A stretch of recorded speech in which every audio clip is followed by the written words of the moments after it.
Всем привет! Сегодня мы посмотрим, что будет дальше в твоей личной жизни.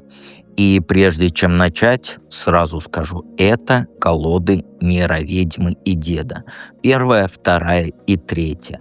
Распечатать ее ты себе можешь на Бусти. Не распечатать на Бусти, а взять макеты для печати. На Бусти можешь их продавать, если хочешь. То есть за авторские права я ничего никому не скажу. Можешь просто себе распечатать, и я думаю, это недорого. Также приходите в проживание арканов в магическом чате. Всем желающим девочка там распечатывает. И давайте, я думаю, начнем наш расклад.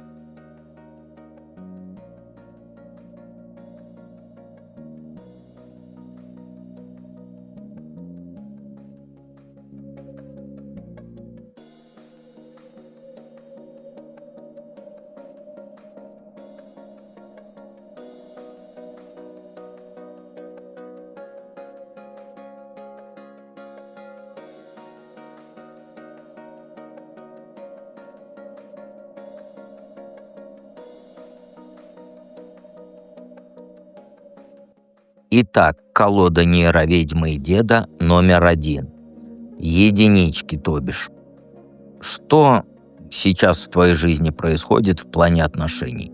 Это сигнификация, первые две карты. И у тебя сейчас не просто период затишья или поисков. У тебя сейчас поворотный момент, который решает вообще все на годы вперед. То есть ты стоишь на перекрестке, где от твоего выбора зависит, по какой дороге, по какой колее покатится вся твоя дальнейшая жизнь. И это не просто выбор между двумя там мужиками, да, типа там Васи и Пети. Нет, тут все гораздо глобальней. Ты выбираешь сценарий своей судьбы сейчас. Один путь ведет к одному типу отношений, к определенному образу жизни, а второй к совершенно другому. И знаешь, фишка в том, что этот выбор, он уже назрел. Вселенная тебя буквально выпихивает на это распутье, и отсидеться в кустах уже не получится. Прямо сейчас события вокруг тебя начинают закручиваться с бешеной скоростью. Даже вот если внешне все тихо, на тонком плане работает огромный механизм судьбы. Какие-то люди из прошлого, они внезапно появятся. Новые знакомства свалятся, как вот этот снег на голову. Все это, то есть декорации, которые подталкивают тебя к главному решению. Ты можешь этого не осознавать, но каждый твой поступок сейчас, каждая мысль сейчас — это кирпичик, фундамент твоего будущего. Знаешь, важно понять, что это не ты контролируешь ситуацию. Сейчас тебя ведет судьба. Расслабься, наблюдай за знаками. Они сейчас у тебя повсюду прям. То есть колесо закрутилось, и оно вынесет тебя на новую орбиту, хочешь ты этого или не хочешь. Что в плане отношений тебя ждет? Нет, это дед и император, это нет, не под мое влияние ты попадешь. Это, знаешь, это тотальная стабильность. То есть не просто там романтик с цветочками тебя ждет, нет, именно тотальная и именно стабильность. В твою жизнь идет мужик-скала. Это не мальчик, который будет там серенады под окном петь. Это взрослый состоявшийся мужик, для которого главное что? Порядок, структура, ответственность. И он, знаешь, он из тех, кто дом строит, дерево сажает, сына воспитывает. Причем все это по плану и без лишних соплей. Он не будет красивых слов о любви говорить, нет. Он будет делать так, что у тебя будет там крыша над головой, полная уверенность в завтрашнем дне, в холодильнике кусок мяса и четкое понимание, кто в доме хозяин. То есть готовься к тому, что отношения будут строиться по классической, я бы сказал, даже немного консервативной модели. Он установит правила, и эти правила будут работать на благо вашей семьи. Это будет не про страсть, не про безумные ночи. Это будет про надежность, про уважение и создание крепкой империи, где он император, а ты его правая рука. Ну и, соответственно, хранительница очага. Этот человек, он в твою жизнь не хаос принесет, не эмоциональные качели, к которым ты до этого привыкла, а вот железобетонный порядок. И ты даже будешь в шоке, что так бывает. С ним ты будешь за каменной стеной. Чего до сегодняшнего момента, ну, до встречи вот с этим мужиком, ты не испытывала никогда. Он все твои проблемы решит, возьмет на себя всю ответственность, но взамен, конечно, потребует полного доверия и соблюдения установленных им законов. Он император, понимаешь? И это будет очень серьезный официальный союз, который создается вот один раз и на всю жизнь. То есть просто, как сказать, поесть борща и улепетывать, как сказать, без мата-то как сказать-то тут, и ушлепать, нет, это не про него. Он навсегда, надолго, и будете вы вместе без страсти вот этой огромнейшей, да, но зато, как говорится, полна чаша, полна коробочка и полный холодильник. Совет. Туз мечей, пятерка пентаклей. Ну, а какой тут совет? Чтобы все это стало реальностью, тебе нужно сделать одну очень жестокую, но необходимую вещь. Ты должна взять, как говорится, эфемерный скальпель и одним резким движением отрезать от себя все свое чувство вот это обделенности. Потому что у нас ты? Ты у нас в жертве сидишь. Мое любименькое. И к жертве придет, когда император, вот он тебе покажет, конечно. Вот прямо сейчас ты подсознательно живешь с ощущением, что ты какая-то не такая, что вечно чего-то не хватает.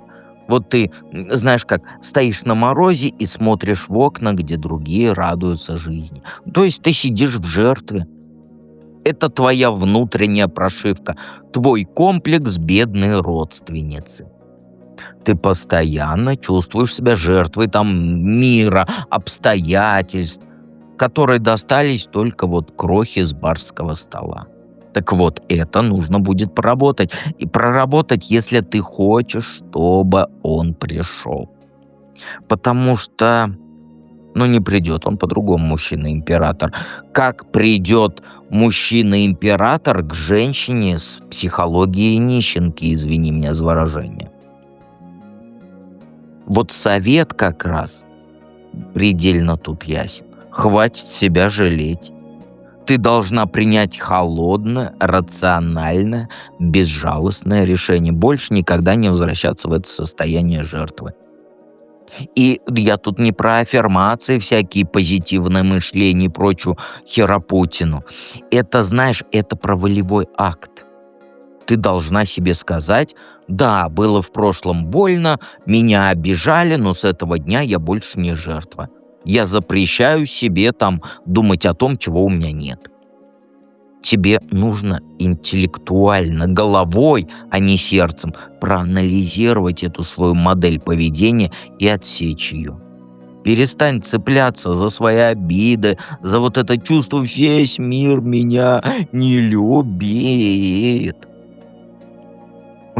Я не знаю, как это будет звучать, но что-то я запел аж. У тебя вечное чувство несправедливости.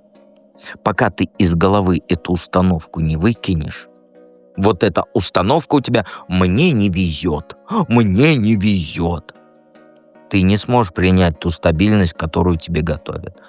Мужчина-император, повторюсь, не придет к женщине с психологией «все против меня». Понимаешь? Он тебя задавит просто. Приходи прорабатывать свою императрицу и императора в проживании арканов. Ссылки в описании к видео и в закрепленном комментарии. Только сильные приходят, кстати, в проживание, которые осознают всю важность этого важного дела. Вот. Но некоторым удобно всю жизнь страдать. Весь мир против меня — это не я, это весь мир против меня. Ладно, сильные придут, слабых не зовем, потому что они все равно после шута сбегут сразу. Итак, к двоечкам идем.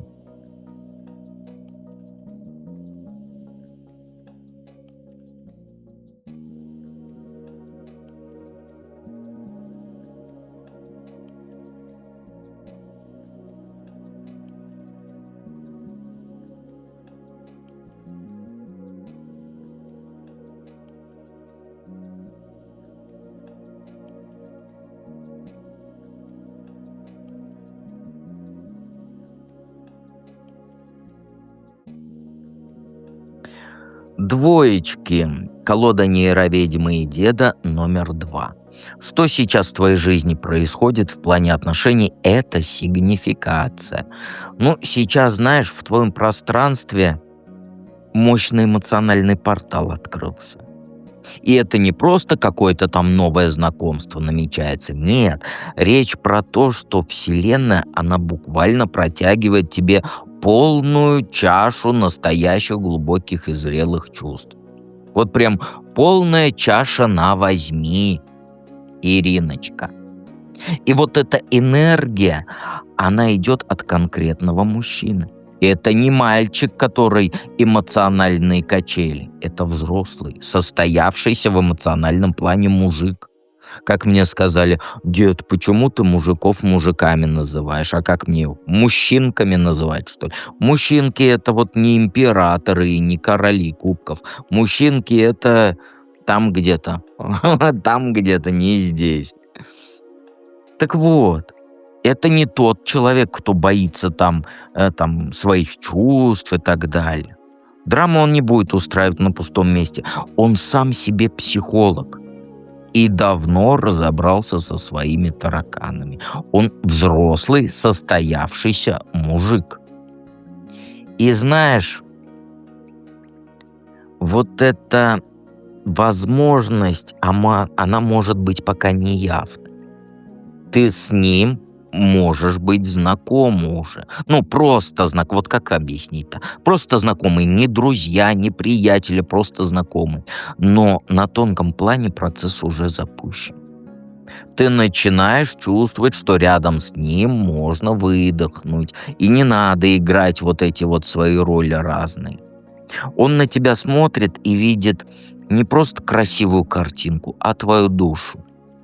Он прям интуитивно понимает твое настроение, твои страхи, твои желания. Рядом с ним ты впервые за долгое время можешь почувствовать себя абсолютно понятой, без всяких вот этих лишних слов. И это очень редкое и ценное состояние, скажу я тебе. Прямо сейчас твоя задача — это не пропустить вот этот сигнал тихий, понимаешь? Не ждать громких признаний, сумасшедших поступков, а прислушаться к своим ощущениям. Эмоциональная волна, она уже идет. И она несет в себе потенциал очень зрелой и осознанной любви. Без вот этих вот «давай мы с тобой на лавочке тырым-пырым». Что ждет тебя в плане отношений? Ну, знаешь, самое интересное, тебя ждет не погружение с головой в этот омут эмоциональный. Нет.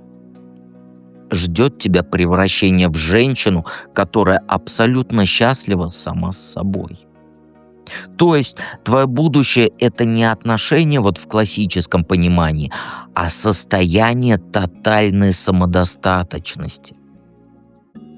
Тебе, знаешь, тебе предстоит стать вот этой самой снежной королевой, но в хорошем смысле этого слова. То есть женщина, которая прошла через боль, выводы сделала и теперь ценит вот свой покой и свои границы больше, чем вот эти мимолетные романюшки. Ты научишься быть одна, но не одинокой. Вот это две разные вещи. Есть одна, а есть одинокая. То есть ты выстроишь свою жизнь так, что мужчина в ней будет приятным бонусом, а не вот этой жизненной необходимостью, понимаешь? А счастье твое в ближайшем будущем — это получать кайф от самой себя. От своей работы, от своих хобби, от своего дома, от своей независимости, от того, что ты можешь в кровати кушать мороженку и смотреть свои любимые сериальчики. То есть ты создашь свой собственный мир, в котором тебе будет настолько классно, настолько хорошо, комфортно, что ты перестанешь судорожно искать, кем бы заполнить вот эту пустоту. И тут парадокс. Как только ты достигнешь вот этого состояния дзена, и тебе станет абсолютно все равно, есть рядом мужик или нет, вот тогда и появится тот самый достойный. Потому что, я объясню, потому что только самодостаточная женщина, которая ничего не просит и не требует, а просто наслаждается жизнью, только она может привлечь вот этого же, такого же, как она, зрелого и самодостаточного мужика. Поэтому твоя цель на ближайшее время — это стать женщиной своей мечты. Именно своей, не чьей-то. Совет. Тут даже трактовать не нужно. Он очень жесткий, но честный тут совет. Тебе нужно совершить, как сказать, полностью вот свое прошлое угандошить, не знаю, как сказать по-русски. Свое прошлое полностью уничтожить. Ритуально. То есть хватит за собой этот чемодан с обидами таскать, чемодан с разочарованиями, чемодан с болью. У тебя 3 чемодана, ты их тащишь. Ты должна признать. Да, было больно, да, было хреново, но это закончилось. Тебе нужно дойти до точки, когда ты почувствуешь, что все, вот все, ты достигла того дна, и дальше падать уже некуда. Перестань себя жалеть и находить оправдание своему бездействию. Эта глава твоей жизни должна быть закрыта. Окончательно, бесповоротно, даже если это очень больно, даже если очень не хочется, даже если это пипец. И вот сразу после вот этого, как сказать, уничтожения прошлого тебе нужно превратиться в самого скучного и методичного человека на свете. То есть никаких резких движений, никаких эмоциональных срывов, никаких попыток быстро найти замену. Твой путь — это медленное и планомерное восстановление. Вот шажочек за шажочком, да, как я всегда говорю. День за днем, месяц за месяцем. Сосредоточься на самых приземленных вещах. Работа, режим дня, зарядка, здоровье, деньги. Начни деньги откладывать, спортом займись, наведи идеальный порядок дома. Твоя задача — вот медленно, кирпичик за кирпичиком, выстраивать фундамент своей новой жизни. А это будет очень вот это вот, как сказать, вот когда ягоды собираешь, и тебе это надоело. Как сказать? Мелкие ягоды. Это рутина, монотонная работа. Понимаешь? И это будет монотонная вот эта работа. Но именно она вытащит тебя вот из эмоциональной ямы вот этой. Перестань ждать чуда и начни пахать на себя. Прям пахать. Не работать над собой, нет, пахать над собой. Медленно, упрямо и без оглядки назад. Все, кто ушли, все говнюки, не оценили такую ягодку, которая деда любит и смотрит. Поэтому пошли все на, я занимаюсь собой. Понятно? Понятно тебе все. Итак, давайте перейдем ко второму варианту.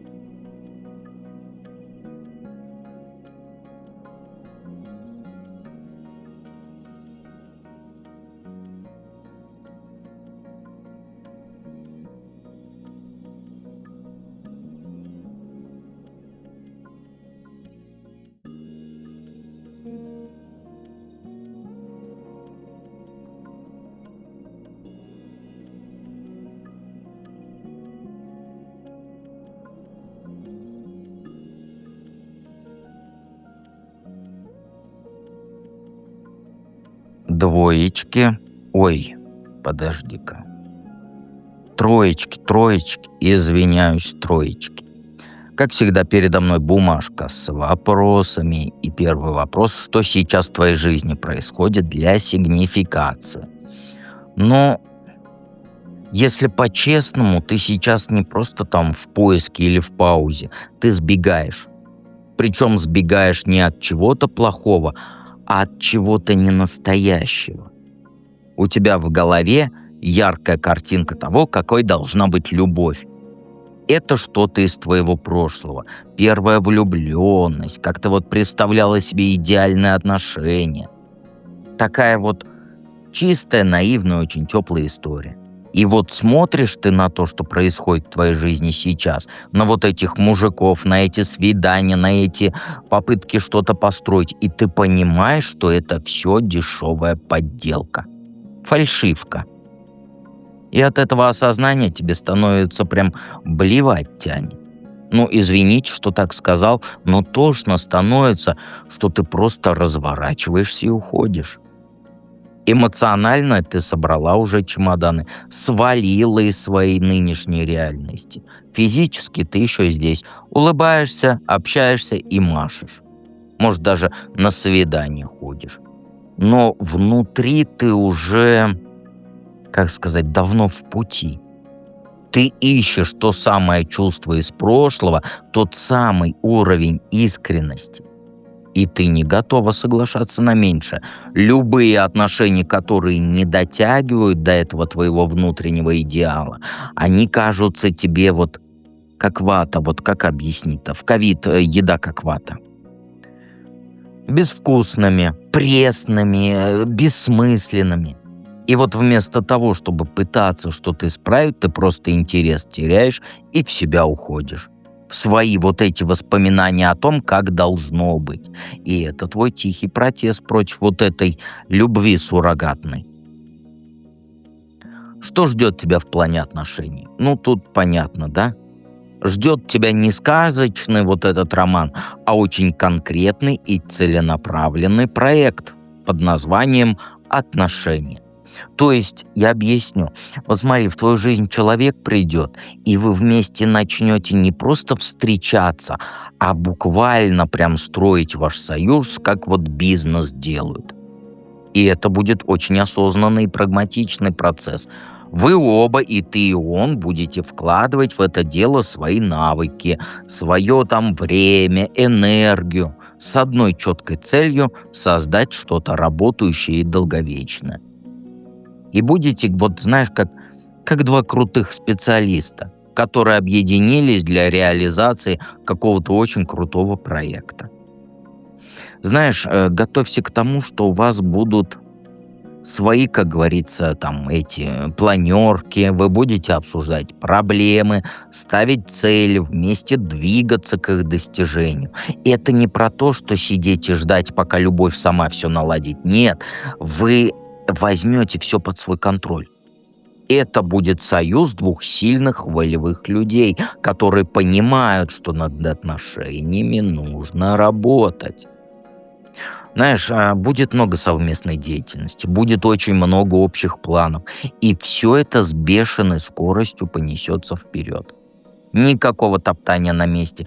Это, знаешь, вот есть страсть, да, когда не знаешь, что там ждать, чего и так далее.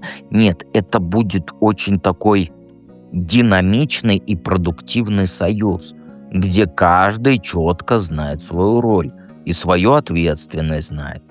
Вы будете не парой, а вот командой, которая уверена в своей победе. Совет какой? Ну, знаешь, чтобы все это случилось, тебе нужно сделать одну простую, но сложную вещь. Вот, да, такой диссонанс. Ты должна остановить свое колесо сансары. Я объясню. Вся твоя личная жизнь сейчас ходит по одному и тому же кругу. Надежда, разочарование, уход в себя, снова надежда. И вот этот цикл, он повторяется и снова, и снова, и снова, и снова. Меняются только лица, а суть прежняя. Так вот, хватит ждать. Хватит ждать, что там в следующий раз колесо повернется удачнее, оно не повернется. Ты сама должна его сломать. А совет простой. Прими одно, но абсолютно ясное и холодное решение. Тебе нужна не эмоция, а мысль. Острая, как бритва. Ты должна сесть и четко, без соплей, без саможалости вот этой, проанализировать вот этот свой повторяющийся сценарий и сказать себе «Стоп! Вот с этой секунды я играю по другим правилам. Хватит». Понимаешь? Тебе нужно не просто захотеть перемен, а вот мозгами понять, в чем корень проблемы, и отрубить его одним махом. Перестань надеяться на судьбу. Судьба — это и есть вот этот замкнутый круг. Твой единственный выход — это прорыв через сознание. Прими решение, которое сломает привычный вот этот ход вещей. Резкое, окончательное, бесповоротное решение. Только так ты сможешь соскочить с этой дурацкой карусели, прости меня за выражение. И всегда помни, что дед всегда рядом.